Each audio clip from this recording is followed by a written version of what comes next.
بچوں کو ایسی تعلیم دو جب تک کہ بچہ قرآن کریم نہ سیکھ لے، قرآن کریم اس کو پڑھنا نہ آ جائے، اس وقت تک کسی اور کام میں اس کو مت ڈالو۔ ہمارے یہاں الحمدللہ مسلمانوں کی تاریخ یہ ہے کہ سب سے پہلی تعلیم جو بچے کو دی جاتی تھی وہ قرآن کریم کی ہوتی تھی، ناظرہ ہی صحیح، لیکن ناظرہ قرآن کریم بھی انسان کی زندگی میں انقلاب برپا کرتا ہے۔ اگر صحیح طریقے سے ناظرہ پڑھ لے نا بچہ تو اس کے دل میں ایمان کا بیج پڑ جاتا ہے، اور پھر آگے وہ ایمان کا بیج اس کو بہت سی برائیوں سے روکتا ہے۔ تو جب تک اس بات کا یقین نہ ہو جائے کہ میرا بچہ قرآن کریم پڑھنے کے قابل ہے، اس وقت تک اس کو آگے نہ بھیجو۔ اب ہمارے یہاں وزیر تک بن گئے ہیں لوگ، اور جب ان سے کہا گیا قل اللہ پڑھ لو تو قل اللہ پڑھنے نہیں آ رہا۔ تو وہ در حقیقت یہ اس لیے کہ ہم نے ہمارے ذہن سے دین کی تعلیم و تربیت کی اہمیت ہی ختم ہو گئی۔ ہمارے دل میں اس کی اہمیت ہی نہیں ہے کہ ہمارا بچہ جو ہے وہ دین کی معلومات، دین کا علم حاصل کرے۔ نہ صحیح، ٹھیک ہے، ہم نے یہ نہیں کہتے کہ آپ ہر ایک کو عالم دین بناؤ، ہر ایک کا عالم دین بننا بھی فرض نہیں ہے کہ آپ پورا درس نظامی پڑھاؤ 8 سال تک، لیکن اگر کم از کم جو انسان کے ذمہ فرض عین ہے اس کا علم تو بچے کو ہر حال میں ہونا چاہیے، اور اس کے لیے کسی ایسی درسگاہ، الحمدللہ اب ایسی درسگاہیں موجود ہیں جس میں جو دنیاوی تعلیم کہلاتی ہے وہ بھی الحمدللہ اس میں پڑھائی جاتی ہے، اور اس کے ساتھ ساتھ اس کو مسلمان بنانے کی بھی فکر ہوتی ہے، اس کو دینی معلومات بھی فراہم کی جاتی ہے۔ ایسی درسگاہوں کے اندر اس کو بھیجو۔ جب تم خود ایسے درسگاہوں میں بھیج دو گے جہاں پر الحاد اور بے دینی کا چرچا ہے تو پھر وہ اس کی ذمہ داری تمہارے اوپر عائد ہوتی ہے کہ تم نے ایسی جگہ بھیجا کیوں۔ اور دوسری بات یہ کہ اگر فرض کرو کہ کوئی بچہ آپ نے کسی درسگاہ میں بھیجا، کسی اسکول میں بھیجا، وہاں پر دین کی معلومات اس کو حاصل نہیں ہو رہی، دین کا علم اس کو حاصل نہیں ہو رہا، تو کم از کم اتنا تو کر لو کہ اپنے گھروں کے اندر تھوڑا سا وقت اپنے بچوں کے ساتھ ایسا نکالو جس میں کچھ دین کی معلومات بچوں کو فراہم کی جائیں۔ کم از کم سیرت طیبہ، نبی کریم صلی اللہ علیہ وسلم کی سیرت طیبہ سب مل کر گھر والے بیٹھ کر تھوڑا سا وقت نکال کر اس میں پڑھیں۔ اس سیرت طیبہ میں نبی کریم صلی اللہ علیہ وسلم کے حالات زندگی بھی ہیں، اس میں نبی کریم صلی اللہ علیہ وسلم کے اخلاق بھی ہیں، آپ کی معاشرت بھی ہے، آپ کے سکھائے ہوئے آداب بھی ہیں، وہ سارے کے سارے اکٹھے بیٹھ کر پڑھیں۔ اس میں کیا مشکل کام ہے؟ رات کو تھوڑا سا وقت سونے سے پہلے اپنے سارے بچوں کو جمع کر کے اور اس میں خود نبی کریم صلی اللہ علیہ وسلم کی سیرت طیبہ کی کوئی کتاب پڑھ لو سب بیٹھ کے،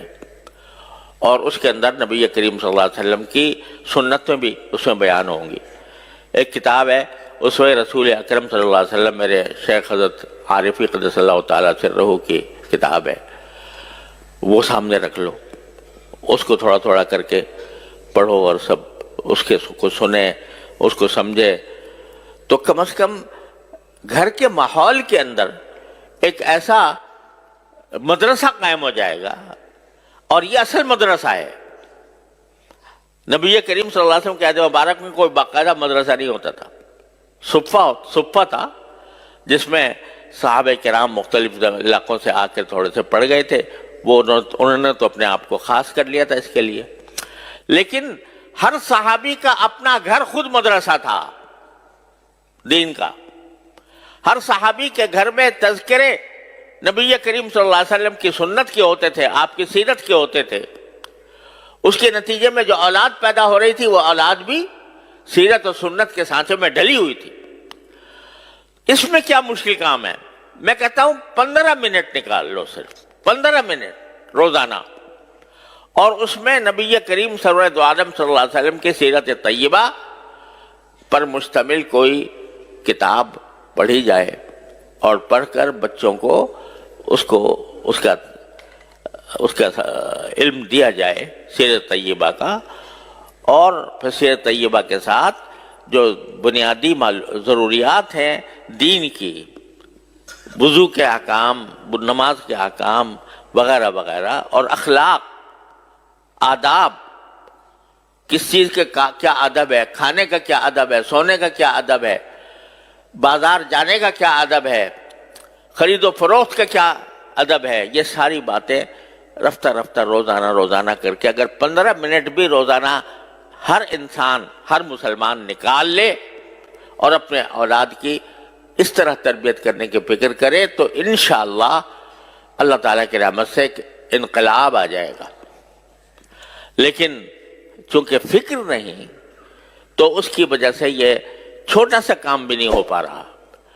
اور قرآن اسی کی طرف متوجہ کر رہا ہے کہ تم ساری دنیا کے اوپر تنقید کرتے ہو کہ فلاں جگہ یہ ہو رہا ہے، فلاں جگہ یہ ہو رہا ہے، سیاسی ماحول کے اندر